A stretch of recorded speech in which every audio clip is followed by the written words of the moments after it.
Of our Nvidia Shield coverage right here. We're going to do native, and this is Tegrazone Gaming right here. Tegrazone Gaming, optimized games for Tegra 4i. Now, as you can see, we switched out to a nice little grid view here, which is significantly more convenient for those of you who have a large amount of games. We're going to check out a few things right here. We've got Armor Tactics in the corner. We'll have a look at that. Absolutely. First, proper console gaming, proper handheld console gaming. We've got GDA, we've got Max Payne. Let's Max Payne the hell out of this thing and see how it goes. Let's get some bullet time on. Indeed. Max Payne, as in better than the other one. It loaded really fast. Jesus Christ, it actually kind of did, didn't it? It's like, wow, all right, fair enough. You see, you can actually crank this up. How far can this go? Can we go all the way up? Sure, let's you try want it. to try? All right, let's try it. We're entering the danger zone. Here we go. Okay. There we go, folks. Here's a real test. We've cranked this all the way up. You're going to make it the Tegra processor sweat. Yes, we are. If this thing starts to set fire in my hands, then that'll be why. Okay, so we'll have to do new game. I'm hoping very much that they let you skip all of the freaking cutscenes and stuff. It doesn't do that many cutscenes, honestly. Original Max Payne never really did. Yeah, they had a lot of action in it. Yeah, they did. It was a lot of the comic book stuff, as you can see right there. I'm trying to keep my face out of the shot as well. Obviously, it's glossy screen, as they tend to be. And so these cutscenes are actually, these should be rendered on the device. This shouldn't be just a CG, a drop-in. So, I mean, what we're seeing right now is a really smooth frame rate for something that we just cranked all the settings up on. And this is actually going to look better than when it came out on the original PlayStation. Yes, it definitely will. And it's obviously a fairly old game, but it's freaking Max Payne, man. Yeah. You got to play Max Payne. And this is a good test of whether or not this thing handles fast action. Fast action, by the way, we will be trying Sonic on it a little bit later on. No, not Sonic 2. Sonic 4 Episode 2, which was okay. Yep. Better than Episode 1, anyway. God, absolutely. That was depressing. Yeah. Really, really depressing. And the Sonic version that we'll be showing is actually the THD version, so it's got higher res textures. It's been upgraded a little bit. Yeah. So pressing the start menu actually takes us back there. The game doesn't support skipping through that. So, we'll show you the cutscene, and then we'll try and get in there, do a little bit of gameplay here and there. And then we'll try and do the same thing with Grand Theft Auto, and we'll just show you everything we can about this particular device. Obviously, we want to go in depth. I know you guys are really interested in whether or not it performs. So, this is the biggest test that we can possibly get. And there is his silly grin and his square head. I don't know, it's in higher resolution than it used to be, as you said. Yeah. It will let you skip that, though. So, excellent. Which is almost sacrilege, but we can get away with it. I think you've all seen the Max Payne graphic novel stuff before. The storytelling is really good. It so is. Good Lord, it really, really is.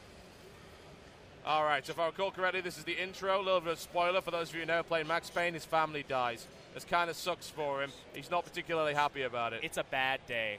Yeah, he's having a really, really bad day there. So obviously latency here is not even an issue because this isn't being streamed. This is running natively. Yes. So it plays exactly how you would expect, only you're playing it on something which has proper controls. So while it is the mobile version of Max Payne, there's not going to be a single system that's going to run this better, right? I mean, I can't think of one.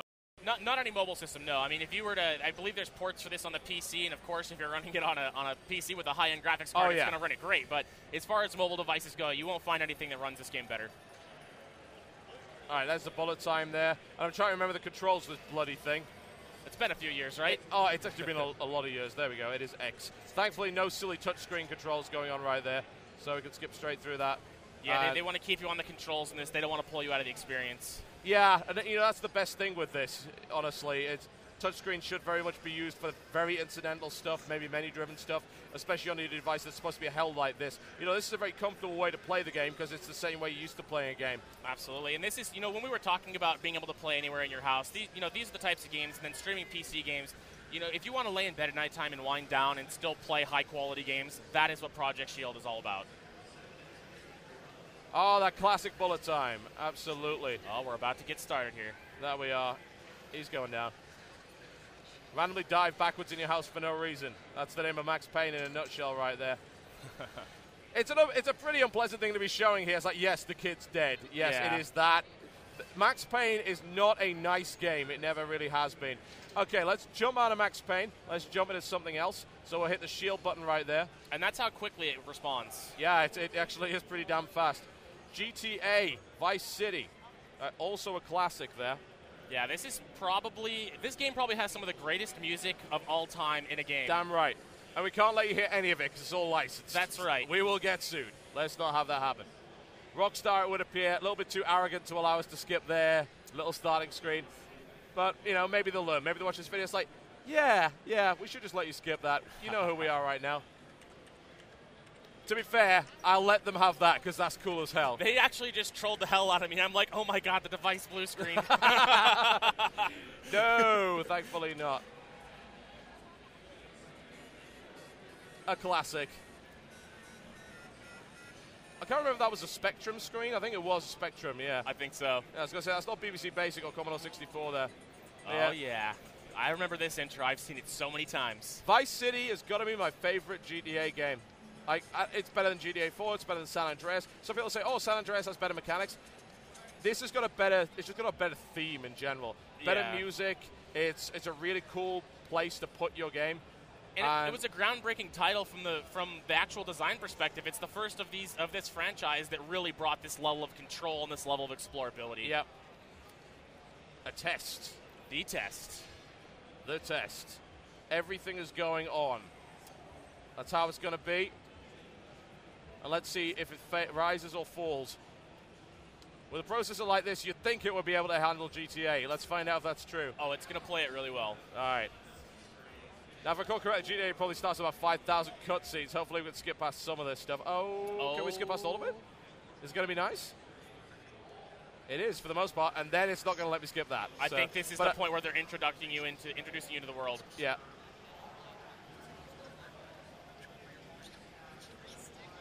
Yep, that's switching between the menu screen there, so. Yep. We're going to have to deal with that. That's fine. There we go. We're in. Yeah. So it's like, touch anyone on the screen to move. Ha ha ha, no. Use the controls, thank you very much.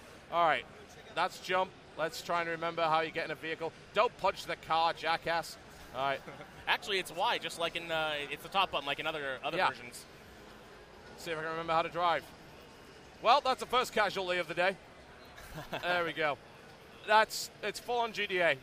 I'm not noticing any slowdown whatsoever. It's running exactly how I would expect it to. Looks crashing pretty, cars just like normal. Yep. Breaking stuff once again the way that I would expect it to. Sound quality is good. There's quite a lot of bass on these speakers, actually. I can feel it in my hands. Those are the tuned audio ports. The sound is phenomenal when you're in an environment that doesn't have so many people yelling and singing terribly. Yeah, I can't hear a damn thing, but I can definitely feel it. There's no real doubt about that. I can barely hear you. I'm going to drive on the left side of the road here because I'm a British rebel. So these guys just got to learn. I'm going to teach them one car at a time. There we go. That's GTA running on the handheld. Very, very nice there. Obviously not something that we haven't seen before. PSP had a version of it, but it's nice to be able to have access to a classic. So let's flip on out there. We're going to try, maybe we've got about 4 more minutes on this session, so we're going to try 2 more things. I'm going to try something really fast moving so we can see whether or not the screen can keep up with it, and that's going to be Sonic. And then we might just dip into Armor Tactics just for a couple of minutes just to show people what it actually is. Sounds good. Armor Tactics is, you should know quite a lot about that if I recall correctly. Are they making it specifically for the Shield, or is it Android across the board? I believe that they are working on it for Android across the board, but we are working closely with them to try and optimize it as much as possible for our platform. Fair enough. Let's rock and roll. Thankfully, I don't think there's any cutscenes in this. There better bloody well not be, otherwise I'm going to fight Sega and throttle them. Don't do it. No cutscenes in Sonic. It should be all action. There's a cutscene. Oh, my gosh. I told you there's a freaking cutscene. But you can skip it. Thank God for that. Let's rock and roll. Okay. This was one of the first games that really sold me on this concept because this is so fast-moving, and the control mechanics work just like they do on the normal controlled consoles. Yeah. I'm trying to remember which button it is to actually do the kind of lock-on. Jump? There we go. Yeah, it's A. There we go. Oh, yes. A Sonic game that uses A. Really? Never. There we go. Excellent. This was a slightly better version. Episode 1 sucked, but and this runs at full speed the way that you would expect, and you're seeing fast-moving gameplay here on the screen. So that should be indicative of whether or not it can handle the speed, and it can. Not seeing any ghosting, tearing, or anything along those lines, which is always nice to see. Pretty nice lighting effects in there as well. All right, last by no means least, let's have a look at Armor Tactics before we wrap this up. And Chris, I've got to thank you for taking so much time with us today. Obviously, we've really run this thing through every test we could possibly think of. It's my pleasure. I mean, it's great to have you here, and I want to ensure that your fans can get as much information about Project Shield as possible. It's good to be informed, man. And as I say, you're seeing we're not editing anything here. We're not messing you around. So this is pretty much, this is straight up. Yeah. Well, I mean, and if it wasn't, anyone that came on the floor and tried it for themselves would have just told you anyway. It's like, this, you're not representing this right. This doesn't run this way. It does. Where this entire booth is full of people actually playing this stuff. So. The response has been incredible. It's a good system, man.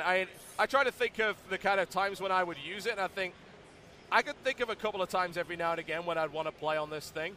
And I could also think of, in certain situations, yeah, there would be actually quite a lot of people that would dig it and are in an environment where they don't want to sit at their PC all the time.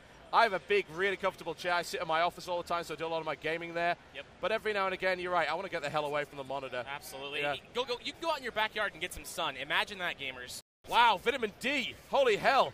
I have to take supplements for that. But yeah, you absolutely should. So this is Armor Tactics, by the way. For those of you who don't know, new game code from Bohemia. It is a military tactical game, which is actually giving me a few full spectrum warrior vibes right there. Do you remember that game?